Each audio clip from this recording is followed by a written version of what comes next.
한국직업방송 투데이 잡스 3.0 구독과 좋아요 부탁드립니다.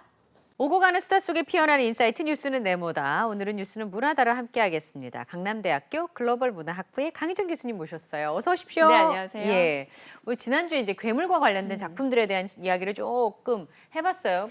고레에다 히로카즈 감독의 괴물에서부터 시작을 해가지고 영화 괴물들에 대한 이야기를 좀 나눠봤었는데 이번에 보니까 흥행 작품들이 많은데도 성적이 나쁘지 않네요. 20만 관객을 훌쩍 넘은 거라는 건데 이게 고레에다 감독의 일본 영화 중에 제일 많이 본 거라면서요? 그게 일종의 이런 영화들, 예술 영화들의 흥행 기준 좀 다르죠. 그러니까 만만 넘어도 괜찮다인데 10만을 넘으면 굉장히 잘 되니까 독립 영화나 예술 영화에서 한 1000만 정도 수준이라면 20만이면 정말 많이 본 영화라고 할 수 있겠고, 그게 왜냐면 제가 이 영화를 개봉관에서도 한번 봤어요. 네. 근데 개봉관에서 보기가 너무 힘들었던 게 하루에 한 2번 정도 상영을 하더라고요. 네. 그래도 처음에는 개봉한 첫 주에는 한 서너 번 했어요. 근데 마지막 회 영화가 7시 반이니까 회사를 다니시는 분들이라면 굉장히 급하게 가거나 내지는 못 볼 확률이 있는 시간대였거든요.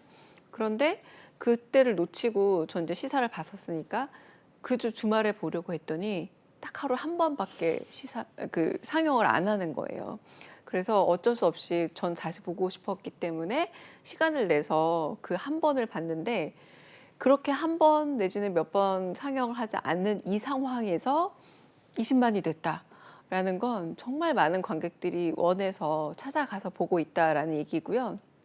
영화를 보고 나면 저 두 소년들이 너무너무 사랑스러워집니다. 그래서 지금 21일 날 한국에 온대요. 두 그래요? 배우 쿠로카와 소야와 히아라기 히나타가 두 사람이 오는데, 보신 분들은 누구나 나 시간만 되면 가서 보고 싶어라는 생각이 그러니까요. 들 만큼 이번 오디션을 통해서 처음 영화를 찍는 연기 경험이 없는 아마추어 두 소년들이거든요.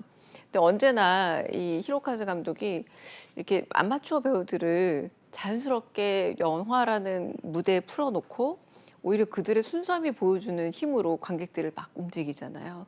이번에 특히 그래요. 왜냐하면 엄마가 마음을 알 수 없는 초등학교 5학년 남자아이 2명이 나오거든요. 엄마가 마음을 알 수 없는 진짜 정확한 표현이다. 그래도 여자아이들은 그래도 짐작이나 하죠. 어느 정도는 표를 내는 것 같아요. 그 친구랑 뭐가 좀 사이가 안 좋아졌어 라던가 아니면 선생님이랑 좀 불편해 라던가. 근데 남자아이들은 특히 저때쯤 되면 엄마한테 얘기를 하거나 부모한테 얘기를 하는 건 남자답지 못하다. 예, 좀 그리고 부끄러운 거라고 부끄럽다라고 생각하니까 숨기거나 오히려 거짓 정보를 흘리기 시작하잖아요. 가짜 뉴스를. 가짜 뉴스를 약간 무안하니까. 사실은 대단한 악의가 있어서가 아니라 이제 그러면서 벌어지는 일들이다 보니까 저 소년들의 역할이 너무너무 중요하고, 이 이야기를 다 보고 나면 마지막에 저 소년의 곁에 내가 있어주지 못한 게 굉장히 미안해지는 영화거든요. 근데 그 두 소년이 한국에 온다고 하니까 워낙에 아마추어 배우라서 느껴지지 않았던 그 가까움, 그리고 스크린 너머에 있어서 말을 걸고 싶었지만 말 걸 수 없었던 안타까움에 대해서 많은 분들이 벌써 막 기대하고 어떻게든 보고 싶다 보고 싶다, 그리고 20만에 대한 또 고마움을 표시하러 오는 두 소년들이라고 하니까 많은 분들이 기대하고 있습니다. 네. 일주일에 한 번, 그러니까 토요일에 한 번, 토요일, 일요일에 한 번씩밖에 안 걸리는 영화를 찾아서 보는 20만 명이라는 건 맞습니다. 굉장히 대단한 네. 관객들이고 적극성도 뛰어난데, 사실은 일본에서도 일본 영화를 많이 안 본다면서요. 그러니까 원체 만화가 인기가 많아서. 맞아요. 일본은 사실은 히로카즈 감독이라던가 이 두 배우들이 오는 이유도 있어요. 왜냐하면 관심이 별로 없습니다. 예술영 아무리 좋은 영화라도 그냥 그렇게 좋은 영화들을 굳이 보러 가는 관객이 우리나라보다 인구가 4배 정도 되잖아요. 그럼에도 불구하고 훨씬 더 적은 인원이 보러 가고 관심사도 적을 뿐만 아니라 우리는 또 소수라도 적극적으로 좋아해서 막 SNS에 올리고 소셜미디어에 내가 이야기하고 내가 막 글을 써서 막 남기고 포토카드 모으고 이런 엄청난 애정들이 있잖아요. 그런데 일본에서 그 애정의 대상이 예술 영화가 된 건 조금 지나가 버렸어요. 그래서 이 영화의 각본을 쓴 그 각본가가 따로 있습니다. 근데 그분이 연출한 영화 중에 꽃다발 같은 사랑을 했다라는 멜로 영화가 있거든요. 로맨스 영화가 있는데 거기에 어떤 장면이 나오냐면 이런 카페 같은 데 있죠. 소리 말하는 회사 1층에 있는 그냥 오픈형 카페에 거기에 유명 배우가 앉아서 술을 마시고 있는데 이 두 사람은 영화를 좋아해요. 두 사람 말고 아무도 못 알아봅니다. 우리는 웬만한 조연급 배우들만 앉아 있어도 바로 알아보고 가서 사인도 받고 사진 찍고 애정을 되게 표하잖아요. 근데 일본에서는 국민 배우인 남성 배우가 앉아 있는데 아무도 그를 알아보질 못해요. TV에 출연하지 않는 영화 배우라면 모르는 겁니다.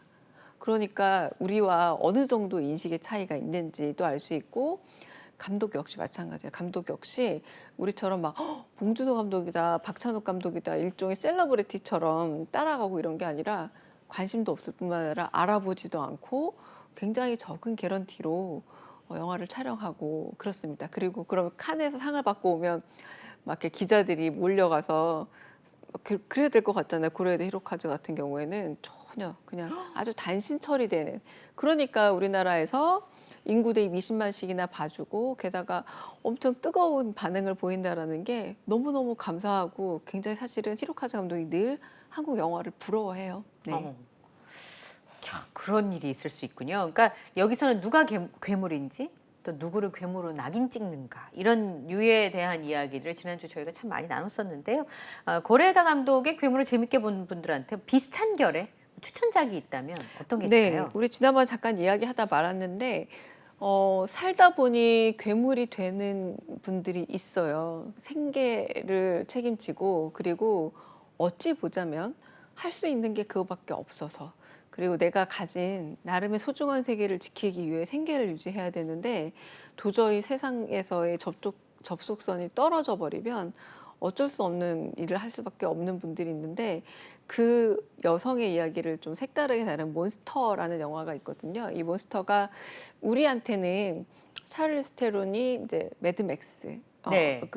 워낙 잘 알려져 있는 영화니까. 거기서 퓨리오사라고 이마에 딱 이렇게 기름칠하고 예. 운전하던 그 여성으로 알려졌는데 이 영화에서 180이 넘는 굉장히 미인형 여배우로만 알려졌던 호주 출신의 이 샤를리즈 테론이 연기를 이렇게까지 잘해라고 인정을 받았던 첫 영화이기도 하고요. 그리고 여기서도 보이면 한 20kg 가량 급 체중을 늘렸대요. 네. 근데 이 이후에도 저렇게 한번 체중을 급하게 늘렸다가 다시 빼는 과정들을 반복하고 있는 배우이기도 하거든요. 쉽지 않은데. 정말 어렵고 사실은 몸에 무리도 많이 가지만 그렇죠. 체중뿐만 아니라 거기에다가 또 연기로 한 여성 연쇄 살인자 결국 저분 사형당해서 세상에 존재하지 않습니다 지금. 근데 왜 여자가 연쇄 살인마가 될 수밖에 없었는가의 과정을 쭉 따라가다 보면 저 괴물은 태어나길 그렇게 태어난 사람인지 사회적으로 괴물이 되어버린 사람인지를 고민하게 되는 우리가 조금 전에 말했던 히로카즈 영화에서도 누가 괴물이지? 그리고 괄호 열고 누가 괴물로 만들지?라는 생각을 하게 되는데 같은 의미에서 이제 이 괴물은 태어나는가 만들어지는가를 고민하게 되는 작품입니다. 그러니까요. 사실은 샤를리즈 테론이 저 눈썹을 다 거의 밀은 수준이잖아요. 맞아요. 처음에 저 비주얼 보고 너무 충격받아가지고 그 호주에서 굉장히 미인상 금발의 그런 배우였는데 깜짝 놀랐습니다. 굉장히 근데 그래서 아마 더 설득력이 있지 않았을까 싶기도 맞습니다. 하고요. 네네네. 자, 오늘 뉴스는 문화다는요. 지난번에 한번 교수님하고 원주에 있는 극장이 사라진다는 얘기를 좀 드렸었는데 아카데미 극장이 결국 철거가 됐어요. 60년 동안 원형 그대로를 지켜온 극장이었는데 또 많은 사람들은 거기서 첫 데이트했고 누구를 만났고 하는 기억들도 있을 텐데 좀 안타깝기는 합니다. 오늘은 극장이나 영화관이라고 하는 공간에 대한 이야기를 좀 말씀을 드리려고 하는데요. 교수님은 가장 처음 영화 보신 거 기억나세요? 그 스크린에 대한 압도적 기억이 있지만 아마 기억에 남는 최초의 영화관이라면 마지막 황제를 대한극장에 보러 갔었어요. 그게 저희 부모님께서 그냥 아카데미에서 엄청나게 많은 상을 수여하고 게다가 동양인이 주인공이지만 외국인 감독이었잖아요. 프랑스 감독. 네. 그래서 이 영화를 봐야겠다고 생각을 하셨는지 저를 데려가셨어요. 사실은 미성년자 관람 불가 영화였는데 그 당시에는 부모님 동반하면 들여보내주고 했어요. 들여보내줬고 어머니 아버지도 이제 보시기 전에 아카데미에서 작품상을 비롯해서 이렇게 많은 상을 타면 훌륭한 영화일 거다라고 생각해서 갔는데 그 영화를 보고 극장에 부모님조차 다 지워지고 저 혼자 있는 듯한 기분을 처음 느꼈어요.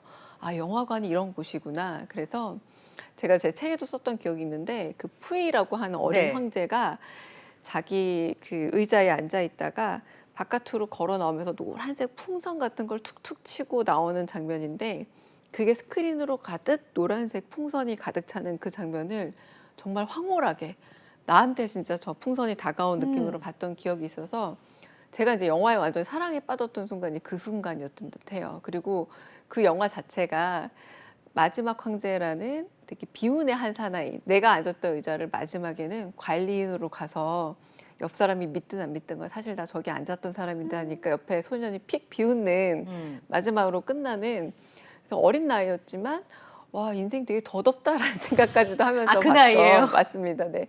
그래서 그 체험을 만약에 어렸을 때 TV 영화 뭐 로미오와 줄리엣 이런 거 되게 흥미롭게 봤지만 작은 십몇 인치 브라운관으로 봤다면 그렇게 제가 압도할 수 있었을까? 그건 영화관의 힘이었다라는 생각이 듭니다. 지금 따님은 이해를 못 할걸요? 극장에 갔는데 어떻게 스크린이 하나밖에 없어? 이렇게. 그리고 지금도 대한극장에 가보면 굉장히 가팔라요. 네, 맞아요. 계단이. 왜냐하면 당연히 공간이 좀 좁은 상태에서 스크린이 크게 들어간다는 건 높다는 의미고, 하지만 CGV나 요새 메가박스나 롯데시네마처럼 이렇게 가로로도 긴 공간이라서 앞뒤 맞아요. 좌석이 넓고 네. 이런 거는 아주 최근의 환경이고, 과거에는 정말 좁디 좁은 의자에 무릎이 닿으면서 보는 건 당연한 거고, 그리고 약간 가파른 계단은 당연히 감내하고서 보는 거였는데, 최근에는 그런 물리적인 불편함은 거의 없어졌다라고 할 수 있겠죠. 지금은 전자로 다 티켓이 발권이 되니까 맞아요. 심지어 포토 티켓도 요즘 있어서 내가 좋아하는 사진을 넣어서 그거를 이제 기억할 수 있게 만들어 맞습니다. 주잖아요.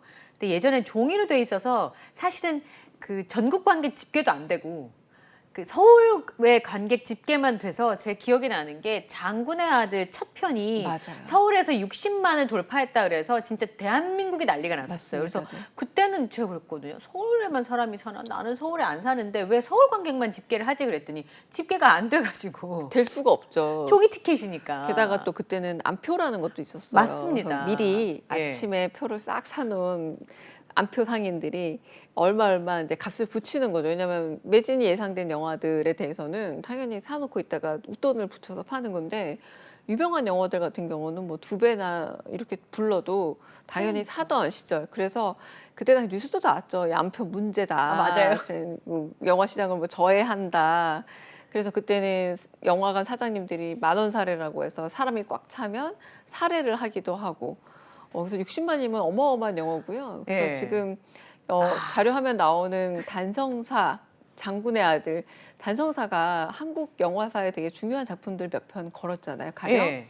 서편제도 단성사에서 그 상영을 했는데, 그 당시 대통령이 직접 영화를 또 보러 갔기 때문에 더 화제가 됐던, 그 점만 하더라도 영화가 대중들을 기뻐하게 하고 흥겹게 하는 영화이긴 했습니다만, 그 80년대 3S 정책 때문인지 섹슈얼리티가 강화된 영화, 너무 내지는 많았어요. 무슨 서울 무지개. 맞아요. 뭐 예. 스포츠 영화 이런 것들처럼 너무나 이렇게 약간의, 우리나라 영화를 예전에 그때까지만 해도 뭐라고 부르냐면 방화라고 불렀어요.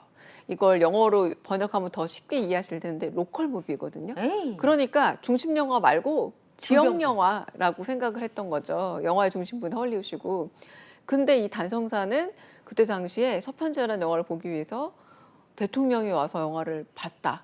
이 정도면 이거는 되게 떳떳한 문화 상품인가 보다라는 이미지 제고에도 엄청난 도움이 돼서, 사실 그 다음부터는 대통령께서 영화 보시는 일이 되게 흔해졌지만 그때는 그 자체가 어마어마한 나들이였던 시절. 그리고 그 영화관이 바로 저 단성사였죠. 그 지금 보면 다이하드 2가 같이 걸려 있잖아요. 다이아드2도 어마어마한 영화였죠. 네, 근데 사실은 저렇게 걸리는 것 자체가 쉽지 않은 시절이었거든요. 박상민 씨도 그때 거의 영화 경험이 없는 신인 배우였던 걸로 맞아요. 제가 기억이 되고, 네. 저 까만색 폴라 셔츠를 입고 있던 그 얼굴이 너무 애긴데 액션을 하니까 눈에 확 들어왔던 기억이 납니다. 그래서 나중에 맞아요. 김두한 국회의원과 얼굴 비교하는 뭐 이런 것들도 있고 그랬었는데, 60만, 여기 보면 한국 영화 사상 대흥행 기록 60만인데 맞습니다. 하루 뭐 우리는 하루에도 20만 명, 30만 명이 보는 그런 국가잖아요. 그러니까 이게 종이 티켓이 있었던 시절에 있었던 얘기인 것 같아요. 근데 아까 뭐 예전 얘기하면 포스터 모으시는 분들이 있었어요. 저 영화 티켓도 종이로 된 거기 때문에 우표 모으듯이 모으시는 분들도 있었는데, 그게 왜 그랬냐면 내가 한때 명동극장에서 밤새 영화 3편 보던 사람이야, 이제 이런 얘기를 삼촌들이 했던 기억이 나거든요. 한 상 사면 두세 개 보는 게 가능한. 그 동시 상영 극장이라고도 하고 네. 그게 저렇게 단관 개봉 시절 그러니까 유명한 영화관들 뭐 네. 단성사, 피카디리, 서울극장 이런 곳들은 계속 한 영화를 상영하고 있기 때문에 여러 개 볼 수 없지만 조금만 벗어나게 되면 이를테면 최근에 사라진 화양극장이라고 네. 그 서대문역 있는 그쪽 근처에 있잖아요. 그게 이제 그 대표적인 그 단관극장이 아닌 동시 상영 극장이라서 유화 같은 작가들이 화양극장에 대한 추억, 많은 시인분들이 문인분들이 왜냐하면 그 저렇게 열심히 부지런해야지 단관 개봉 영화를 보는 거예요. 예매도 미리 해야 되고 굉장히 부지런해야 하지만 저런 영화들이 조금 기다리다 보면은 이제 동시 상영 극장에 오게 되면 아까 다이하드도 보고 장군의 아들도 보고 약간 야식꾸리한 야한 영화까지 해서 한 3편 정도를 하루 종일 볼 수 있었던 겁니다. 그러다 보니까 많은 분들이 그곳에 시간을 좀 보내기도 하고요. 좋잖아요. 그리고 의외로 그렇게 좋은 영화를 보면 하루 종일 영화만 보면서 하루를 보낼 수 있었기 때문에 지금 생각해보면 굉장히 경제적인 문화활동이기도 했던 거예요. 그래서 많은 분들이 거기서 영화를 보고 그리고 거기서 영화를 보다가 세상을 떠나시는 분들도 있었고 그래서 기영도 시인이 그랬잖아요. 영화관에서 뭐 그 세상을 떠난 이런 일들이 되게 어떤 영화 속 소설 쪽 한 장면처럼 이제 전해져 내려오던 시절이기도 했는데 사실 그런 영화관들이 제일 먼저 사라졌죠. 그래도 단성사, 서울극장, 피카디리 이런 극장들은 이 이름과 명맥을 유지하면서 자존심을 어떻게든 지켜가고 있잖아요. 이를테면 멀티플렉스로 변화를 한다라던가 좁은 공간에 사실 시내는 우리 유럽 여행 가봐도 똑같지만 런던이나 파리는 너무 좁아서 잠깐 차 세울 때조차 없지 않습니까? 근데 우리도 똑같은 거예요. 사실 종로 3가 이쪽은 너무 시내이기 때문에 우리가 멀티플렉스에서 즐기는 편안한 주차 환경 그리고 뭐 2층 가면 식당, 1층 가면 뭐 쇼핑몰 이런 환경이 애정치 불가능하기 때문에 어떻게 보자면 도시개발 측면에서 런던이나 파리처럼 하지만 지금 런던에도 코벤트 가든에 있는 여러 그 오페라 극장들은 고스란히 그 모습을 유지하고 저희가 마리아 칼라스가 초연했던 그 코벤트 가든의 그 극장이야. 그리고 그 유명한 물랑 루즈도 정말 초라하거든요. 가서 보면 너무 초라하더라고요. 이게 우리나라 단성사보다 더 작아요. 이게 물랑 루즈였어 싶은데 그 형태를 그대로 유지하고 관광객들에게 이게 그 유명한 물랑 루즈입니다라고 지나가면서라도 차창에서라도 관광하게끔 만들어주는데 저는 좀 아쉬운 측면이 있어요. 그래서 여기가 그 한국 영화의 기원이라고 할 수 있을 단성사입니다. 1907년에 만들어졌어요. 벌써 100년이 넘은 곳이에요. 이런 어떤 이야기들을 할 수 있는 공간들이 정말 사라져가고 있습니다. 네. 그러니까요. 그래서 그때는 영화관 가는 게 예매하고 하는 게 굉장히 번잡스러운 일이기 때문에 특별한 날들이기도 했어요. 그래서 그럼요. 저희 어머니는 그 데이트를 극장 구경을 많이 가셨다고. 그날 어머니는 화장도 하고 네, 맞아요. 그 넣어놨던 정장 같은 꺼내 정말 입고. 옷도 꺼내 입고 그래서 굉장히 기쁘게 하루의 중요한 외출. 네. 그래서 뭐 기념일이나 혹은 뭐 생일이나 혹은 이런 것들로 되게 특별한 외출이었고 당연히 외식도 하게 되면은 정말 특별한 외식이었던. 그러니까 지금처럼 영화가 스낵 같은 그러니까 정말 팝콘 먹으면서 간단하게 보는 정도가 아니라 정말 성장을 하고 외출하는 중요한 행사였던 게 바로 영화관 나들이었죠. 네. 아까 요런 거 보면 있어요. 극장가 이렇게 포스터가 예전에는 어머나 밤의 불청객이군요. 찰스 브론슨이네요. 네. 그러니까 저게 이제 쓰는 말도 그렇고 맞습니다. 네. 우리가 늘 포스터에 있는 얼굴하고 영화에 나오는 그 오빠가 다른데? 그 인물이 아닌데 이거 안 닮게 그렸어. 우리끼리 이제 그런 얘기 많이 했었거든요. 그러니까 그런 저렇게 그림 포스터가 걸려져 있었는데 멀티플렉스로 바뀌면서 이제 그게 싹 사라졌어요. 그게 그나마 멀티플렉스 초기에 포스터가 있었죠. 근데 지금은 어느 순간부터 LED 패널로 다 바뀌다 보니까 그냥 말 그대로 디지털 이미지로 변환하는 것만 볼 뿐 포스터를 요즘에 좀 일부러 모으시는 분들이 있는데 찾기가 어려워요. 어디에 있어를 막 뒤지고 맞아요. 다녀야. 과거에는 그 약간 발에 밟힐 정도로 흔하게 있는 게 포스터의 이미지였다면, 근데 생각해 보면 제가 그 생활의 달인 초기에 포스터 정말 잘 그리시는 분이 나왔던 기억이 얼핏 나거든요. 그래도 SBS 개국이 한 30년 전 정도 네, 가까이 모래시계 되니까 나올 때니까. 한 30년 정도 됐잖아요. 네. 그때만 해도 저렇게 영화관에 직접 포스터를 그리는 분들이 계셨던 거고, 그래서 이제 지금은 요즘엔 심지어 AI에 의해서 일러스트나 미술을 전공한 디자인 학생분들이 예. 디자이너 분들이 한 명, 그러니까 PD 이 그림이 좋아요라고 결정 내린 한 사람 말고는 지금 거의 일을 잃어가고 있대요. 왜냐하면 AI가 이런 화풍으로 그려줘 하면은 정보 쫙 수집해가지고 비슷하게 딱딱 그려내니까. 그러니까 지금 뭐 이런 포스터야 AI한테 맡기면 얼마나 사실은 더 잘 그리겠습니까? 근데 그죠.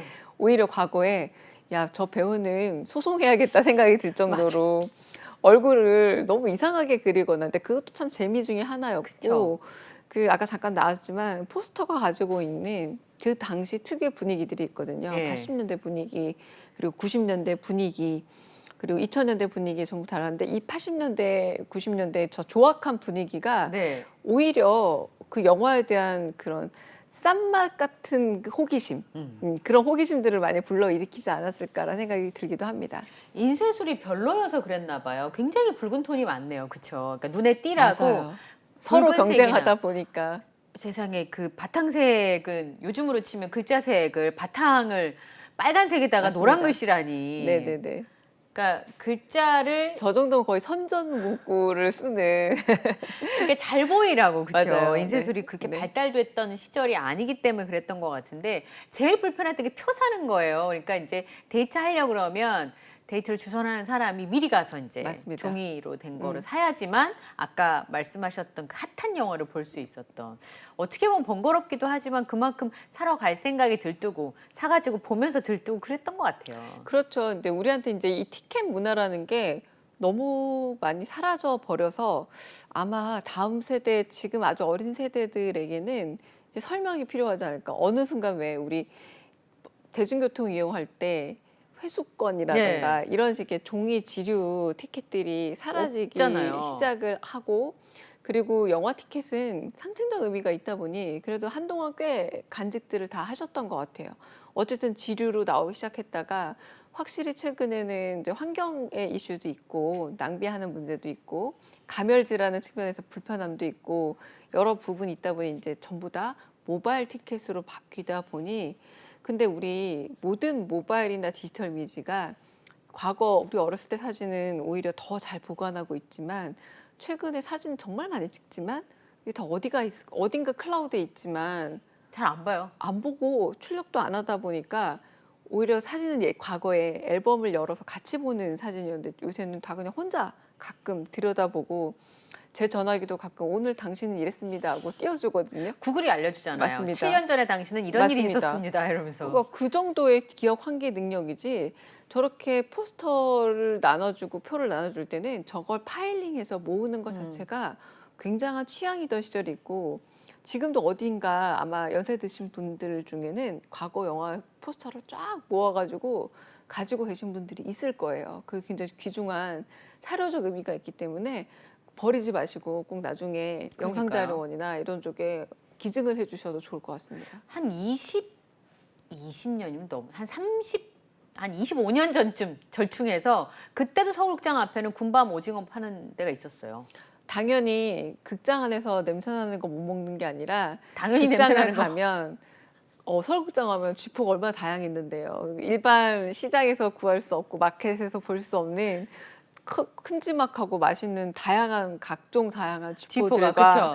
각종 다양한 오징어들과 그리고 뭐 은행 막 군밤 이래서 그걸 먹는 게 당연한 순서였기 때문에 그 극장 앞에 표 사는 곳만큼이나 네. 그곳에도 많은 사람들이 줄을 서서 어디서 먹느냐였는데 지금 못 보신 분들은 모르겠지만 그냥 명동에 있는 그런 노점선만큼이나 많은 분들이 맞아요. 극장 앞에 진을 치고 있어서 나름 자기 단골도 만들어 놓기도 하고 파시는 아주머니 사장님들의 수완에 따라서 그쵸. 늘 기다리는 줄이 달라지기 위해서 되게 즐거운 재미였었죠. 네, 사실 재밌었어요. 팝콘은 의외로 그렇게 주요 선택물이 아니었었습니다. 그렇게 따져 보면. 그러니까 지금 저는 애들이 프렌치 프라이를 먹잖아요. 네. 감자튀김을 이제 영화관 먹는데 저는 고구마 스틱을 먹었거든요. 맞아, 딱딱한. 딱딱한 거.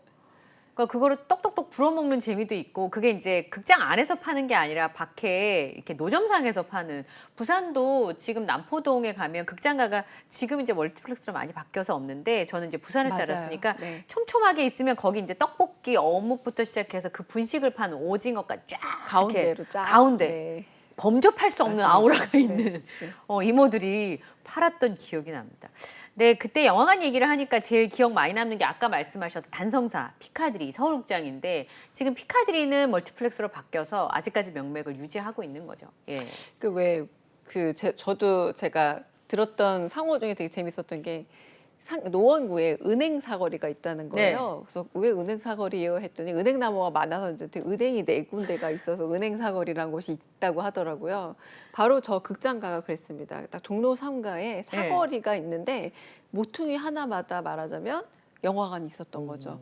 그래서 사거리 우상변에는 단성사, 그 네. 앞에 피카디리, 큰 길을 건너오면 서울극장 예. 이렇게 놓여져 있었기 때문에 이런 거죠. 아까 우리가 영화표를 직접 가서 예매했어야 되게 어려웠다라고 얘기했지만 단성사 실패한 피카디리가 더 다른 영화고 피카디리 아니면 뭐 서울극장 이렇게 해서 이 영화관 3개를 그래도 종로 상가 가면 영화를 볼 수 있다라는 나중에 대중의 합의가 있었던 거예요. 그 근처에서 시간 좀 보내오죠. 맞습니다. 네, 그래서 한 블럭 걸어가면은 이제 명보극장이 있었고 거기서 청계천적으로 또 한 블럭 더 걸어가면은 허리우드가 있었거든요. 네. 그러니까 요 안에서 시내라는 개념은 이를테면 성 안이었죠. 예. 말 그대로 조선시대식 표현으로 성 안에 가면 영화관이 이렇게 몇 군데 있었기 때문에 조금만 걸어 다니면 그래도 그날 영화는 볼 수 있다라는 마음으로 왔기 때문에 그래서 이제 충무로가 여기에 생긴 이유도 충무로였고 을지로의 인쇄소가 발달한 이유도 마찬가지 연관성이 좀 있고 포스터 찍고 하니까. 맞습니다. 충무로 하면은 사실은 영화관만 많고 영화사만 많은 게 아니라 지금도 막 똑딱이 사진 DSLR 찍으시는 분들은 충무로 꼭 가실 거예요. 인화하는 곳도 많고 맞아요. 지금이야 인화라는 게 참 먼 일처럼 느껴지지만 그러다 보니까 카메라와 관련된 그러니까 촬영과 관련된 것들이 너무 많았던 곳이 또 충무로였거든요. 그러니까 말 그대로 조금은 아날로그적인 영화 산업의 모태가 다 그 주변에 모여 있었던 시절이기 때문에 가능한 이야기이기도 합니다. 말씀하신 것처럼 우리나라 영화 제작을 하기 전부터 극장은 있었잖아요. 그 전에 사실은 그냥 전통적으로 판소리도 하고 이런 극장이었던 시절이 있었는데요. 네. 이제 그래서 그렇게 극장이었던 시절에서 이제 바뀌게 됩니다. 그때 이제 고종 황제도 이제 보러 오고 특히 이제 서울에 내노라 하는 기녀들이 내노라 하는 그런 양반가들의 그 풍류를 즐기는 분들과 함께 와가지고 엄청나게 가격이 비쌌다고 하더라고요. 이제 그렇게 시작이 되다가 이제 단성사가 이제 현대식 영화 개봉관으로 이제 자리를 잡게 되고 1929년을 우리나라 최초 영화인 의리적 구토가 상영한 1회로 삼고 있긴 한데 그게 바로 단성사에서 상영이 네. 됐고요.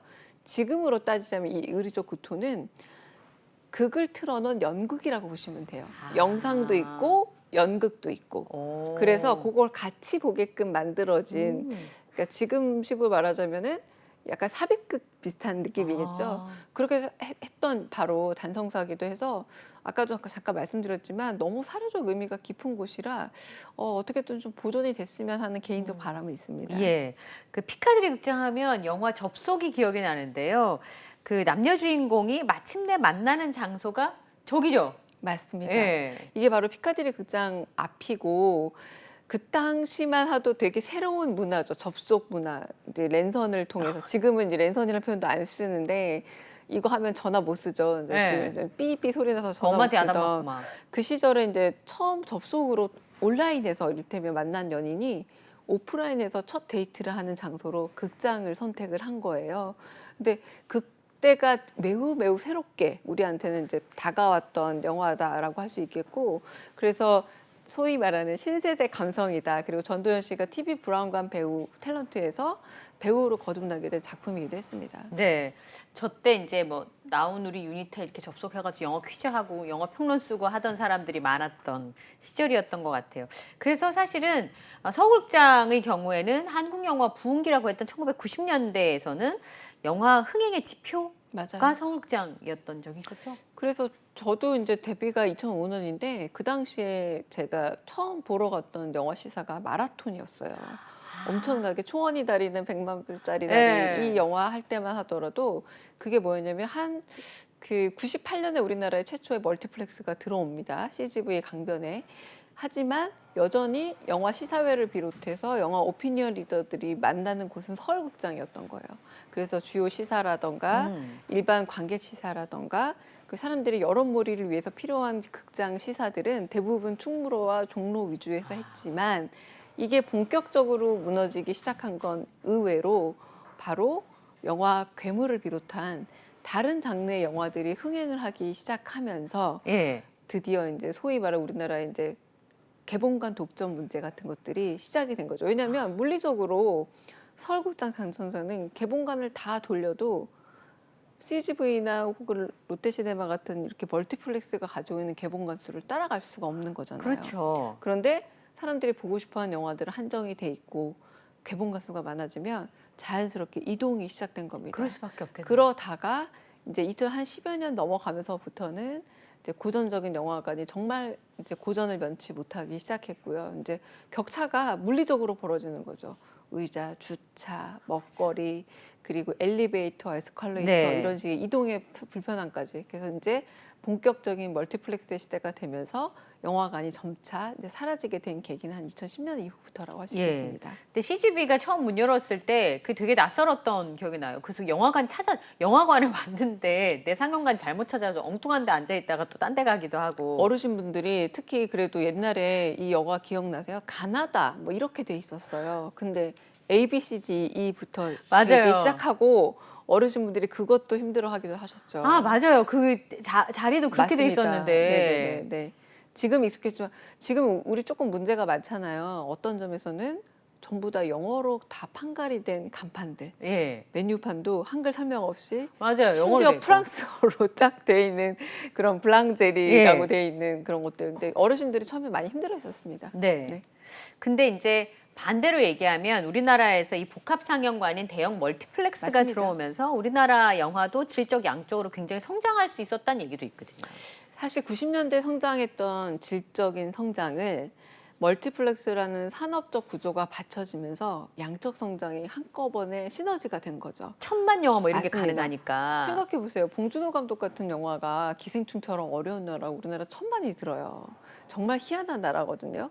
좋은 영화라고 해서 관객이 많이 들라는 보장은 없는데 그러다 보니 우리나라가 워낙에 또 이렇게 1000만 관객을 노리는 영화라는 건 양적 구조에 의해서 우리나라 영화 시장이 너무 많이 의존해 있는 것도 사실이거든요. 그렇기 때문에 관객 수가 만약에 줄어들게 될 경우 정말 네. 휘청할 수밖에 없고 조금 안타까운 소식은 올해는 그래도 좋았다라는 겁니다. 무슨 말이냐? 서울의 봄도 있었고 예. 범죄도시도 있었고 그리고 여름에 생각해 보면 밀수 같은 영화들도 재밌게 잘 봤잖아요.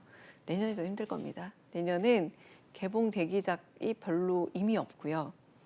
지금 만들고 있는 영화가 별로 없어요. 지금 코로나 3년간 이렇게 저렇게 밀리고 치였던 영화들이 올해 정말 많이 개봉을 했던 겁니다. 근데 아마 내년부터 내년 하반기 이후부터 한국 영화 이렇게 개봉도 안 하는 것 같다는 느낌을 아마 체감하지 않으실까 싶어요. 아, 진짜 그러네요. 사실은 이제 프로그램을 통해서 홍보하러 배우분들이 오랜만에 그럼요. 얼굴을 보여주는 경우가 많으니까 요즘엔 그런 걸 알 수가 있는데 말씀하신 것처럼 그 제작비가 뭐 300억씩 들어가는 영화를 관객 수가 그래도 400만 원 들어줘야지 맞습니다. 손익분기점을 넘어가는데 뭐 안에 극장 3개 뭐 이렇게 들어 있으면 사실 그걸로는 천만 영화를 만들 수가 어렵습니다. 없으니까. 그럼 반대로 얘기하면 영화관도 질적인 성장을 위해서 그 뭐 고전 영화관, 독립 영화관이라든지 예술 다양화가 영화관이라든지 돼야 됩니다. 네. 물론 이제 지원을 받는 경우이기는 하지만 그래도 그런 영화들이 맞습니다. 명맥을 이어줘야 그 대형 영화들도 만들어질 수 있는 맞습니다. 자양분이 되는 거잖아요. 맞습니다. 예. 네, 네.